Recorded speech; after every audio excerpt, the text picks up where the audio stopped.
أعوذ بالله من الشيطان الرجيم. قال الله عز وجل: والذين هم لأماناتهم وعهدهم راعون والذين هم بشهاداتهم قائمون. اللہ تعالیٰ اپنے نیک بندوں کی صفات بیان کرتے ہوئے فرماتے ہیں کہ میرے وہ بندے جو اپنے امانتوں اور وعدوں کا خیال کرتے ہیں. آخر میں فرمایا اولئک فی جنات مکرمون، ان کو جنت میں فل پروٹوکول ملے گا. تو وہ صفات جو اللہ تعالیٰ نے ان مومن بندوں کی بیان کی ہیں، ان میں ایک صفت یہ ہے کہ وہ اپنی امانت کا خیال کرتے ہیں. امانت ایمان سے ہے، جس کی امانت نہیں اس کا ایمان نہیں. الا لا ایمان لمن لا امانت لہ، جس کی امانت نہیں اس کا ایمان نہیں. ولا دین لمن لا عہد لہ، جس کا وعدہ ٹھیک نہیں اس کا دین ٹھیک نہیں. تو امانتوں کا خیال رکھنا بہت ضروری ہے. رسول اللہ صلی اللہ علیہ وسلم ابھی نبوت نہیں ملی تھی، مگر امین اس وقت بھی کہلاتے تھے. لوگ آپ کو امین اور صادق کہتے تھے. اور جب آپ ہجرت کرنے کے لیے نکلے ہیں تو امانتیں حضرت علی رضی اللہ تعالیٰ عنہ کو دے کر آئے ہیں. اس وقت بھی وہ امین، کافر بھی کفر پر ہوتے ہوئے آپ کو امین سمجھتے تھے. اور کسی داعی کے لیے یہ بہت ضروری بنیادی بات ہے کہ وہ امین ہو، جس کی بنیاد پر وہ لوگوں کو یہ کہہ سکے کہ میں آپ کو دعوت دیتا ہوں، آپ میری بات کو مانو اس لیے کہ میں امین ہوں، میں سچا ہوں.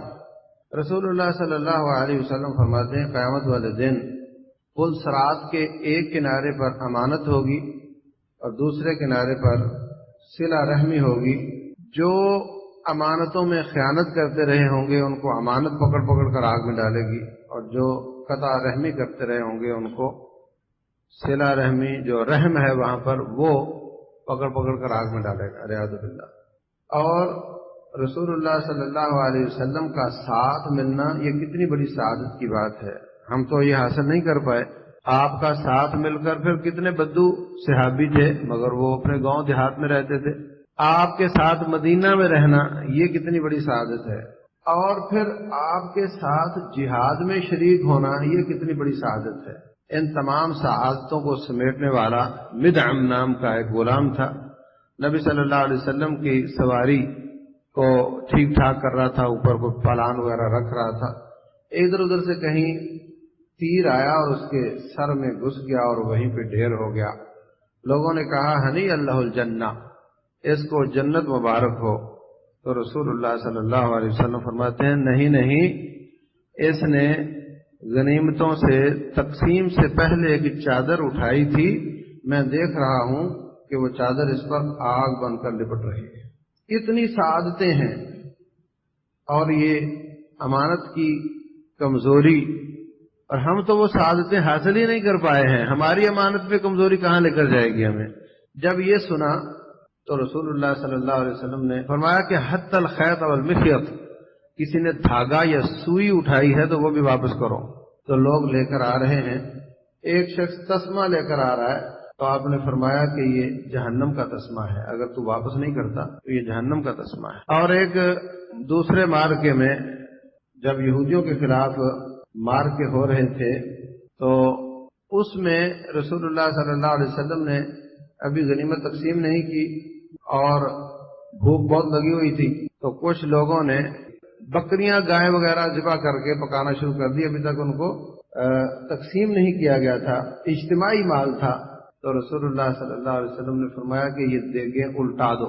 یہ نہیں کہا کہ چلو میں اب اجازت دے دیتا ہوں، تم مجاہد لوگ ہو اور تمہیں سب لکڑ پتھر ہضم ہے، ہاں تو چلو بھائی پہلے اجازت نہیں ملی تھی تو میں اب اجازت دے دیتا ہوں. ایسا نہیں کہا، بلکہ سختی فرمائی. فرمایا کہ اجازت کے بغیر تم نے یہ کھانا پکایا ہے، الٹا کرو ان کو. اور آپ خود آگے تشریف لے گئے، چھڑی لے کر اس گوشت کی بوٹیوں کو مٹی میں لت پت کر رہے ہیں تاکہ بعد میں بھی کوئی اٹھا کر نہ کھا سکے. یہ اس قدر حرام ہے. جب کسی کو امیر کی اجازت نہ ملی ہو اور وہ اپنی مرضی سے اٹھا لے. ایسے ہی بعض لوگ ہر وقت جگاڑی کرتے رہتے. ایسی کوئی چیز اسٹور کا ذمہ دار ہے یا وہاں آنے جانے والا ہے، ادھر سے کچھ اٹھایا وہ میں ڈال دیا، ادھر سے کچھ اٹھایا وہ میں ڈال دیا. ہماری جو یہاں پہ چونکہ اجتماعی جگہ ہے تو بسا اوقات جوتیاں اس میں بڑی بے احتیاطی کی جاتی ہے. اچھا پھر وہ چور بھی نہیں ہوتا، وہ چور نہیں ہوتا، وہ کیا کرتا ہے ادھر سے اٹھایا اور وضو کر کے واپس آ کے کسی اور دروازے پہ رکھ دی، اور جس کی وہ تھی وہ بیچارہ اس نے اپنی اصل جگہ پر دیکھا نہیں ملی تو بغیر جوتی کے وہ گھر چلا گیا. اب یہ جوتی نہ اس نے لی نہ اس نے لی اور پڑی ہوئی ہے، وہ یہاں آپ دیکھو گے آوارہ جوتیاں پھرتی نظر آئیں گی آپ کو. تو اس سے تو بہتر تھا کہ وہ چوری ہی کر لیتا. چلو دنیا میں تو اس کے کام آتی، دنیا میں بھی اس کے کام نہیں آئی اور چور بھی بن گیا وہ، تو یہ بڑی غلط بات ہے. لوگوں کی چیزوں کا بہت خیال کرنا چاہیے. اپنی جب آپ کی نہیں ہے اور آپ بغیر جوتی کے نہیں جا سکتے تو جس کی ہے وہ کیسے بغیر جوتی کے جائے گا؟ جس کی جوتی نہیں ہے وہ زیادہ حقدار ہے کہ بغیر جوتی کے جائے، جس کی ہے اس کو کیوں اٹھا رہے ہو؟